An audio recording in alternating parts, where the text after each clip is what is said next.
So welcome dear students to NDA maths classes by DV sir. तो बच्चों आज की इस क्लास में हम डिस्कस करेंगे question number 21 to question number 32 and इसके नेक्स्ट वाले पार्ट में क्वेश्चन नंबर 33 टू 45 पूरा का पूरा सर्कल में कंप्लीट करवा दूंगा। ओके और उससे पहले ऑलरेडी क्वेश्चन नंबर 20 तक हो चुका है और many of the chapters we have completed. काफ़ी सारे चैप्टर्स के हम पाथ फाइंडर सॉल्यूशंस कर चुके हैं। ठीक है, once again I am telling you Pathfinder is more than enough for your NDA preparation. अगर आप आधी पाथ फाइंडर भी करते हैं तब भी आपका सिलेक्शन हो जाता है। पूरा पाथ फाइंडर करने पे तो आप टॉपर ही हो जाएंगे। ठीक है, once again I am telling you, तो यहाँ वहाँ भटकने की जरूरत नहीं, अपनी तैयारी अच्छे से कीजिए। कोई प्रॉब्लम्स आती है you can comment me below, I will try to sort out the problems. और कुछ चैप्टर हमारे रह गए जिसमें मैंने बेसिक लेक्चर नहीं दिया था, अदरवाइज़ अभी जब बीच में स्टार्ट किया था तो काफ़ी सारे चैप्टर्स के मैंने लेक्चर्स देने स्टार्ट किए, तो उससे आपको काफ़ी सारी हेल्प मिल रही होगी। जैसे सर्कल का भी मैंने लेक्चर दिया था स्टार्टिंग में, तो एक ही लेक्चर में पूरा सर्कल कंप्लीट हो गया था और उन्हीं पॉइंट्स को लेते हुए हमारे क्वेश्चंस ईजिली तरीके से बन जा रहे हैं, कोई दिक्कत नहीं आ रही किसी भी क्वेश्चन में। ठीक है, तो ध्यान दीजिए अच्छी तरीके से, भटकने की जरूरत नहीं है, अपनी मेहनत राइट डायरेक्शन पे रखिए। Okay, so without wasting much time so let us start with question number 21। Question number 21 and 22, a circle always passes through the fix points a,0 and -a,0। जाहिर सी बात है दोनों जो पॉइंट्स आपके एक्स एक्सिस पे लाई करेंगे पहली बात तो। ठीक है, और क्वेश्चन क्या कह रहा है, if the given points are the ends of the diameter then the equation of the circle is. तो सिंपल सा आपका क्वेश्चन है। अगर मैं इसका फिगर फटाफट विजुअलाइज कर लूँ, ये आपने विजुअलाइज किया, एक्स एक्सिस और वाई एक्सिस ये हो गया आपकी a,0 सपोज करो ये हो गया एक्स एक्सिस पे, और -a,0 ये आपका एक्स एक्सिस पे हो गया। ठीक है, और इसको मैं a और b से डिनोट कर दूँ, ये समझाने के लिए लिख रहा हूँ मैं। ए और बी तो आपने लिखने की जरूरत ही नहीं है, ये सारी चीज़ें तो आपने फटाफट दिमाग में कैलकुलेट करनी है। ये खाली समझाने के लिए मैं ये 0,0 आपका ओरिजिन हो गया। ठीक है, तो ए और बी से होते हुए आपका जो सर्कल जाएगा, और ये आपका कुछ सर्कल इस टाइप से बना। ठीक है, अब ये जो सर्कल बना हमारा, इस सर्कल का जो डायमीटर है वो ए बी है, तो and points of the diameter ए और बी हो गए। ठीक, ये क्लियर हो गया। अगर ए बी यहाँ पर डायमीटर है तो जाहिर सी बात है ए बी का जो मिड पॉइंट बनेगा वो ओ बनेगा, ओरिजिन ऑफ द सर्कल, जिसके कोऑर्डिनेट्स हमें मालूम ही है। और ए बी अगर डायमीटर है तो इसका रेडियस इसका आधा होगा, या आप कह सकते हैं ओ से लेके बी तक का जो डिस्टेंस होगा या ओ से लेकर के ए तक का जो डिस्टेंस होगा वही रेडियस बनेगा। तो ओ से लेके बी तक का डिस्टेंस आपका ए है, that means radius of the circle भी हमें मालूम ही है। तो सिंपली डायरेक्टली आपका आ गया, ओरिजिन इसका सेंटर हो गया और इसका रेडियस हमें मालूम ही है। तो x - 0 का स्क्वायर प्लस y - 0 का स्क्वायर इक्वल टू आपका रेडियस का स्क्वायर, दैट मीन्स ए का स्क्वायर। ये आपका आंसर आ चुका है, that means A will be correct answer. अगर आप चाहें इसको दूसरे तरीके से बना सकते हैं, जो फार्मूला आपने लिखाया था लेक्चर में। तो ये इजी तरीके प्रॉब्लम्स तो आप डायरेक्टली कर लीजिए। जब कॉम्प्लिकेटेड कोई ऐसा प्रॉब्लम आ जाए जहाँ पर आप विजुअलाइज नहीं कर सकते हैं, तो आप चीज़ें x - x1 into x - x2 plus y - y1 into y - y2 equal to 0 वाले फॉर्मूले से भी इसका इक्वेशन फाइंड कर सकते हैं। Okay, but it will take time in this case. जब क्वेश्चन इजी तरीके से बन रहा है तो उसको टाइम टेकिंग क्यों बनाना है। इसका 22nd वाला पार्ट देखिए, how many tangents can be drawn from the origin to the circle that we get in the above question. Origin आपका ओ है, ओ से कितने टेंजेंट्स आप इस सर्कल पे ड्रॉ कर सकते हैं। तो जाहिर सी बात है ओरिजिन खुद ही सेंटर है इस सर्कल का, तो कहाँ से इस सर्कल के सेंटर से क्या हम टेंजेंट्स ड्रॉ कर पाएंगे। यहाँ पे बनेगा नहीं, पॉसिबल ही नहीं। जब कोई भी पॉइंट सर्कल के अंदर होता है तो क्या सर्कल के अंदर से कोई टेंजेंट्स बनेंगे क्या सर्कल पे, कॉमन सेंस है।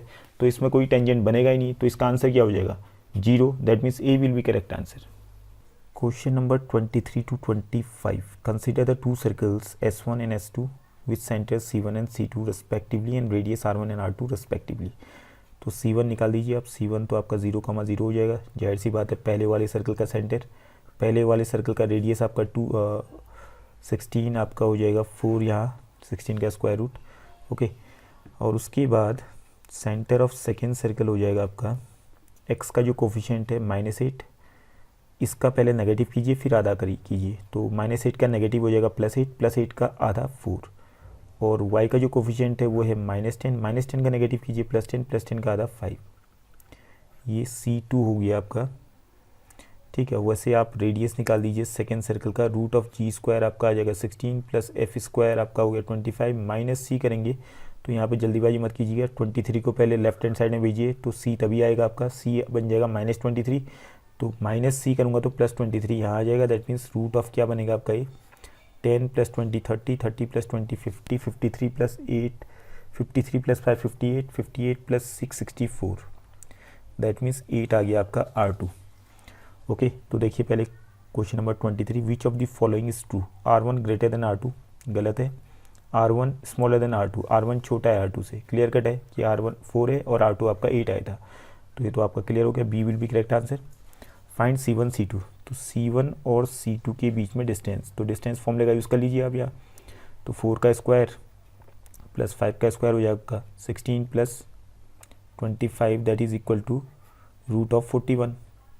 C1 और C2 के कोऑर्डिनेट्स तो हमें मालूम ही थे, सीधे फॉर्मूला लगा के निकाल दीजिए, तो what you are getting here, C will be correct answer. Okay, और 25 वाला जो आपका है, find number of common tangents drawn to S1 and S2, number of common tangents निकालने हैं, तो इसके लिए हमने कंडीशंस पढ़ी थी। तो पहली कंडीशन क्या थी, C1 C2 अगर ग्रेटर देन आ जाए R1 प्लस R2 की, और C1 C2 okay equal to आ जाए R1 प्लस R2 की, या C1 C2 स्मॉलर आ जाए R1 प्लस R2 की, और चौथी कंडीशन हमने पढ़ी थी C1 C2 अगर आपका आ जाए इक्वल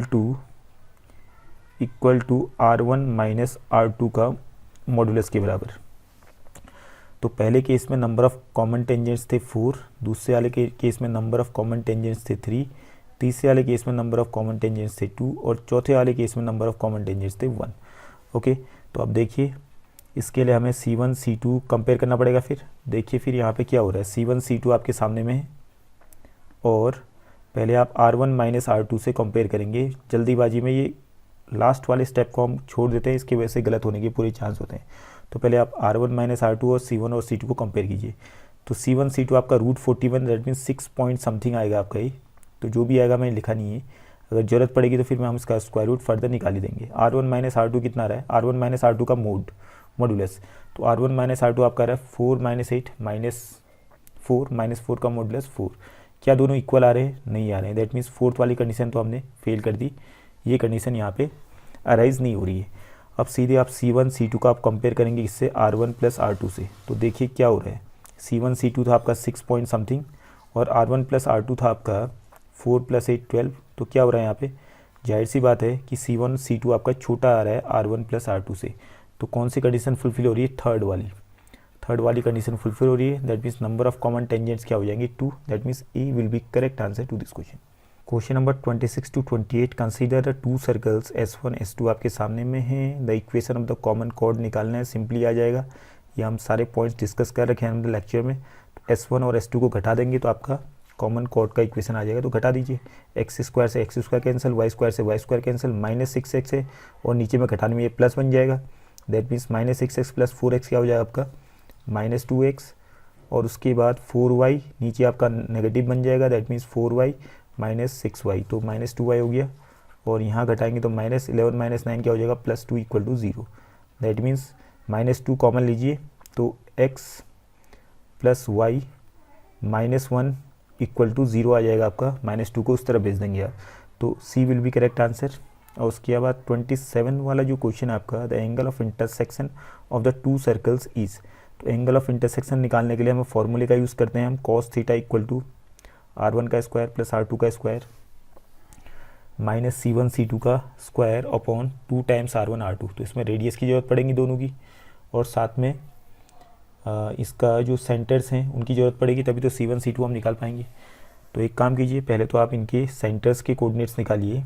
तो पहले वाले जो सर्कल है आपका S1 सर्कल जो है, तो इसको मैं C1 ही लिखता हूँ, हटाओ C1 लिख देता हूँ, C1 इसका सेंटर हो गया, सेंटर के कोऑर्डिनेट्स, और R1 भी इधर ही निकाल देते हैं R1, ठीक है। तो C1 क्या हो जाएगा, देखिए x का जो कोफिशिएंट यहाँ -6 है, तो -6 से आपका बन जाएगा +3, और y का कोफिशिएंट आपका +4, तो -4 अपॉन 2 -2 हो जाएगा आपका ये, और R1 हो जाएगा आपका √3 का स्क्वायर 9 प्लस -2 का स्क्वायर 4, और -c माने -11, that means what you are getting √2, R1 आ गया √2। वैसे C2 निकाल दीजिए आप, centre of the second circle S2, इसका हो जाएगा आपका -4 का नेगेटिव प्लस 4 का आधा 2, ओके 2 कॉमा y कोऑर्डिनेट आपका 6 है, इसका नेगेटिव -6 अपॉन 2 -3, 2 कॉमा -3 आपका ये आ गया, ओके। और R2 हो जाएगा आपका g² प्लस f²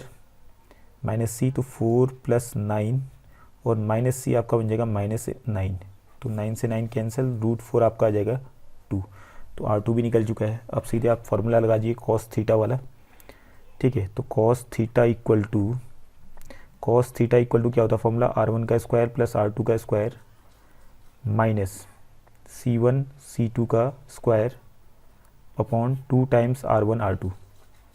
तो R1 कितना था आपका √2 का स्क्वायर 2 प्लस R2 कितना था, R2 था आपका 2 का स्क्वायर 4 माइनस C1 C2 आपका आया। C1 और C2 के बीच में हमने डिस्टेंस ये भी निकालना है, तो C1 C2 फटाफट निकाल दीजिए।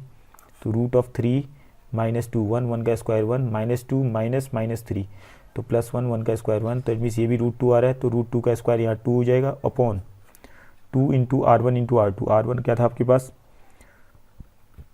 √2 इंटू R2 था आपका 2, ओके 2 से 2 कैंसिल, बचा आपके पास 4/4 √2, दैट मीन्स 1/√2। तो कॉस थीटा की वैल्यू 1/√2 कब होती है, जब थीटा आपका कितना होगा 45 डिग्री। तो ये क्लियर हो गया, B will be correct answer to this question. Okay, तो ये सारे पॉइंट्स हम डिस्कस कर चुके हैं लेक्चर में। Now come to question number 28।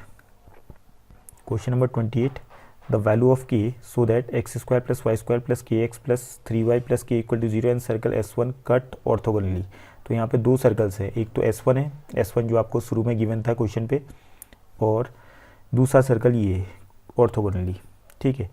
तो फिलहाल मैं इसको S2 मान लेता हूँ अब, क्योंकि अब दूसरे वाले सर्कल का तो हमें ज़रूरत है नहीं, तो इसको मैं S2 मान लेता हूँ कुछ समय के लिए, ठीक है। ध्यान देंगे यहाँ पे दो सर्कल्स एक दूसरे को जब ऑर्थोगोनली इंटरसेक्ट करेंगे, that means angle between the two circles will be 90 degree, ठीक है। Angle between the two circles will be 90 degree. तो आप जैसे क्वेश्चन नंबर 27 आपने सॉल्व किया, वैसे ही आप इसको सॉल्व कर सकते हैं। थीटा की जगह पे 90 डिग्री रख देंगे, आप कॉस थीटा वाला जो फॉर्मूला लगाएंगे, बट इससे काफ़ी लेंदी प्रोसेस चलेगी, फिर उसमें आपको कैलकुलेट करने में काफ़ी टाइम लग जाएगा। तो इसके लिए कंडीशन आप बेटर याद करेंगे, ये कंडीशन मेमोराइज कर लीजिएगा। जब दो सर्कल्स एक दूसरे को ऑर्थोगोनली इंटरसेक्ट करेंगे तो इसके लिए कंडीशंस है, ठीक है। What is the condition, 2 times G1 into G2 plus F1 into F2 is equal to C1 plus C2, ठीक है। अब ध्यान दीजिएगा यहाँ पे जो यहाँ पे मैंने C1 और C2 लिखा है, ये आपके सेंटर के कोऑर्डिनेट्स नहीं है। ये C1 का मतलब जो कांस्टेंट है S1 वाले में, जो लास्ट में आपका देखो 11 जो है, ये आपका C1 हो जाएगा, ठीक है। कांस्टेंट टर्म जो है आपका यहाँ +11, सॉरी ये पूरा +11 हुआ, ठीक है। और C2 क्या हो जाएगा, जो दूसरा हमने मान रखा है S2 नीचे वाले सर्कल को, तो इसमें जो आपका +k है लास्ट में, ये आपका C2 होगा, ठीक है। यहाँ पे मैं C1 और C2 का मतलब ये मत समझिएगा कि सेंटर की बात कर रहे हैं हम, सेंटर के कोऑर्डिनेट्स की बात कर रहे हैं। तो यहाँ पे ये कांस्टेंट जो इक्वेशन में, इनके सर्कल के इक्वेशन में कांस्टेंट लास्ट में जो टर्म है उसकी बात हो रही है, ठीक है। तो सिंपल सा है, फिर अब आपको मालूम है G1 G2 आप निकाल देंगे। G1 G2 निकालना, तो चलते हैं पहले सर्कल S1 में। S1 में चलिए आप, S1 में आपका G1 और यहाँ से F1 आपका आ जाएगा। तो G1 क्या होगा बताइए आप, G1 का मतलब x का जो कोफिशिएंट है उसका आधा कर दो बस। तो x का जो कोफिशिएंट था -6 था, -6 का आधा आपका आ गया -3, और F1 क्या हो जाएगा, y का जो कोफिशिएंट है उसका आधा, दैट इज़ 2, ओके। और नीचे वाले में आपका आ जाएगा, नीचे वाले सर्कल में G2 और F2 यहाँ से आ जाएंगे। तो G2 क्या होगा, x का कोफिशिएंट देखिए क्या है, k का आधा k/2, और F2 क्या हो जाएगा, y का जो कोफिशिएंट है 3 का आधा 2 हो गया, ठीक है। इस वैल्यूज़ को यहाँ पर पुट अप कीजिए, सॉल्व कर लीजिए बस। तो 2 इंटू क्या बनेगा आपका G1 into G2 -3 into G2 आपका k/2, ओके, प्लस F1 आपका 2 था, और F1 आपका 2 आया, और ये कितना आपका F2 था 3/2, ओके। तो यहाँ से आपका कितना आ गया, equal to C1 plus C2, C1 आपका 11 था, और प्लस C2 आपका आ गया k, ओके। तो 2 कॉमन लेके काट दो वैसे ही, तो क्या बचेगा आपके पास यहाँ पे -3k plus 6 equal to 11 plus k। 2 को मीन्स 1/2 को कॉमन लिया हमने, 1/2 कॉमन लिए तो बाकी 2 से कैंसिल हो गया ऊपर ही, और उसके बाद क्या बचा ये। तो यहाँ से आपका आ जाएगा 11 को इस तरफ भेजेंगे तो -5 बनेगा, और 3k को उस तरफ भेजो 4k हो गया, दैट मीन्स k की जो वैल्यू आ गई वो कितनी आ गई, -5/4, okay, hope this is clear. तो D will be correct answer to this question. Question number 29 to 32, consider the two circles आपके सामने में है। पहले वाले सर्कल का सेंटर कितना होगा, फिर 0,0 एंड रेडियस क्या हो जाएगा, r1 will be equal to 2, जाहिर सी बात है। और दूसरे वाले सर्कल का सेंटर हो जाएगा आपका 3,4 और रेडियस हो जाएगा r2 will be equal to root of 3 का स्क्वायर 9, 4 का square 16 minus minus plus 24 that is equal to root of 49 that is equal to 7। ठीक, touch each other externally internally, ये सब कुछ गिवन है। तो पहले C1 C2 निकालिए आप। C1 और C2 के बीच में डिस्टेंस तो कितना हो जाएगा, 3 का स्क्वायर 9, 4 का square 16 that is equal to 25 का स्क्वायर रूट 5। ओके, अब आप सबसे पहले R1 माइनस R2 वाली कंडीशन को चेक कीजिए। C1 C2 आपका आ रखा है कितना, 5, और R1 माइनस R2 का जो मॉडुलस है वो कितना आएगा, 2 माइनस 7 का modulus that is equal to 5। That means दोनों इक्वल आ रहे हैं। तो C1 C2 आपका बराबर आ रहा है R1 माइनस R2 का मोड के बराबर। पहले आप यही चेक कीजिएगा, फिर रेस्ट ऑफ द कंडीशंस जो है उसके बाद चेक करते हैं। ठीक है, ध्यान रखिएगा, जल्दीबाजी में आप पहले की शुरू के कंडीशंस एकदम से चेक मत कीजिएगा, अदरवाइज परेशानी में फंस जाएंगे। ओके, तो C1 C2 आपका क्या आ रहा है, इक्वल आ रहा है R1 माइनस R2 के मॉडुलस के बराबर। दैट मीन्स कंडीशन क्या बनेगी, फिर यहाँ पे कंडीशन बनेगी कि एक सर्कल आपका बाहर बनेगा, और ये बाहर वाला सर्कल कौन सा होगा, S2 वाला होगा या S1 वाला होगा। किसका रेडियस बड़ा है, पहले वाले सर्कल का रेडियस था 2 और बाहर वाले जो सर्कल है, दूसरा सर्कल जो है उसका रेडियस है 7। दैट मीन्स बाहर की तरफ आपका यही बनेगा। ठीक है, S2 बनेगा ये वाला। सपोज ये S2 हो गया, तो S1 वाला जो सर्कल बनेगा इसके अंदर बनेगा कहीं इस टाइप से। ठीक, तो नंबर ऑफ कॉमन टेंजेंट्स क्या हो जाएंगे इसमें, नंबर ऑफ कॉमन टेंजेंट्स तो आपके सीरीज से 1 आ गया, और 29 वाले का आंसर हो जाएगा the two circles S1 and S2 touch each other externally, गलत, टच ईच अदर इंटरनली 20 का आंसर हो जाएगा।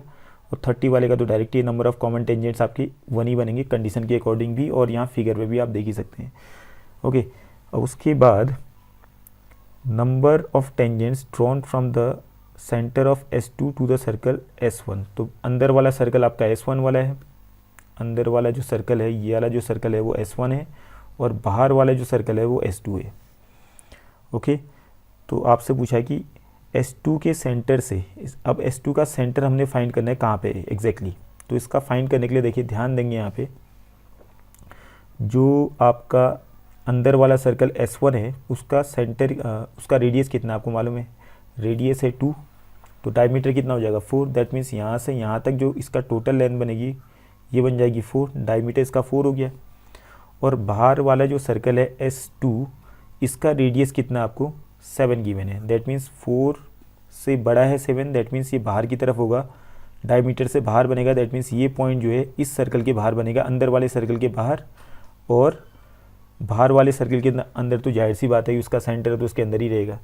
तो इस पॉइंट से इसके सेंटर से S2 के सेंटर से अब बताइए आप कितने टेंजेंट्स हम ड्रॉ कर सकते हैं। तो जाहिर सी बात है किसी भी एक्सटर्नल पॉइंट से किसी सर्कल पर अगर हम टेंजेंट्स ड्रॉ करते हैं तो नंबर ऑफ टेंजेंट्स कितने बनते हैं, 2। तो यहाँ पे 2 टेंजेंट्स बनेंगे। ओके, तो यहाँ number of tangents from the centre of S2 to the circle S1 will be 2। Okay, तो C will be correct answer. Hope this is clear, ज़्यादा ही कुछ एक्सप्लेन कर दिया मैंने। अब क्वेश्चन नंबर 32 में आइए आप, the equation of the common cord. Equation of the common cord के लिए दोनों इक्वेशन को हम घटाते हैं, दोनों सर्कल्स के इक्वेशन को घटाते हैं, या आप S1 माइनस S2 करो या S2 माइनस S1 करो, बात एक ही। तो S2 माइनस S1 करूँगा तो क्या आएगा बताइए आप, एक्स स्क्वायर वाई स्क्वायर तो वैसे ही कैंसिल हो जाएंगे, और बाकी बचेगा क्या आपके पास, x square plus y square minus 6x, sorry x square plus y square तो पहले ही कैंसिल हो गया, ये कहा सर्कल का इक्वेशन बता दे रहा हूँ। कॉर्ड का इक्वेशन तो एक्स स्क्वायर वाई स्क्वायर वैसे भी नहीं आएगा, एक्स स्क्वायर वाई स्क्वायर वैसे ही कैंसिल हुए, तो क्या बचा आपका माइनस 6x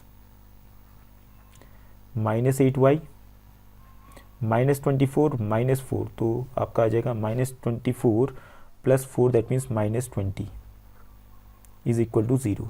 अब इसको आप 2 से माइनस 2 से सबको डिवाइड कीजिए तो प्लस 3 हो जाएगा, और ये आपका बन जाएगा plus 4y 3x plus 4y plus 10 equal to 0। 3x plus 4y plus 10 equal to 0, तो यहाँ पे भी गिवन ही है the equation of the common chord is 3x plus 4y plus 10 equal to 0। तो पहला स्टेटमेंट तो ट्रू हो गया। And equation of the common tangent, तो कॉमन टेंजेंट का जो इक्वेशन है, ठीक, अब देखिए कॉमन कॉर्ड और कॉमन टेंजेंट यहाँ पे एक ही बात होगी। अगर हम देखें तो कॉमन कॉर्ड वाली, वैसे कॉमन कॉर्ड वाली बात तो यहाँ पे इस पॉइंट पे जा रहा है, केवल जहाँ पे इंटरसेक्ट करेंगे। तो कॉर्ड तो वैसे वर्चुअली यहाँ पे एग्जिस्ट करता है, रियल में तो एग्जिस्ट कर ही नहीं रहा है। कॉमन कॉर्ड वाली बात तो कहीं हो ही नहीं रही है, ठीक है। तो ये वर्चुअली जो आपका यहाँ से इस पॉइंट ऑफ इंटरसेक्शन जो आपका टेंजेंट जाएगा, इसी को हम कॉमन कॉर्ड भी करें और इसको कॉमन टेंजेंट की भी नाम दे देंगे। कॉमन टेंजेंट तो क्लियर कट ही है, बट ये आपका वर्चुअल हो गया, इमेजनरी कॉमन कॉर्ड हो गया आपका, ये it is not real common chord. Okay, तो दोनों आपके सेम ही है। तो equation of the common tangent is 4y + 3x = 5। तो ये तो आपका वैसे ही गलत हो गया। अगर ऊपर वाले इक्वेशन को देखें आप, ऊपर वाला इक्वेशन क्या था आपका 4y, ये आपका 4y था, ओके। और उसके बाद आपका था 3x, ठीक है, +3x, लेकिन यहाँ पे +10 है आपका और यहाँ पर आ रहा है -5 = 0। That means statement 2 is incorrect, so only 1 is correct, so that means A will be correct answer to this question. Hope this is clear. बाकी के क्वेश्चंस जो है, rest of the questions will discuss in the next class, okay. इसके बाद अगले वाले lecture में हम सारे के सारे क्वेश्चंस जो है कंप्लीट कर देंगे आपके सर्कल्स के, and then we will see the next chapter later on, okay. Thank you for today's class.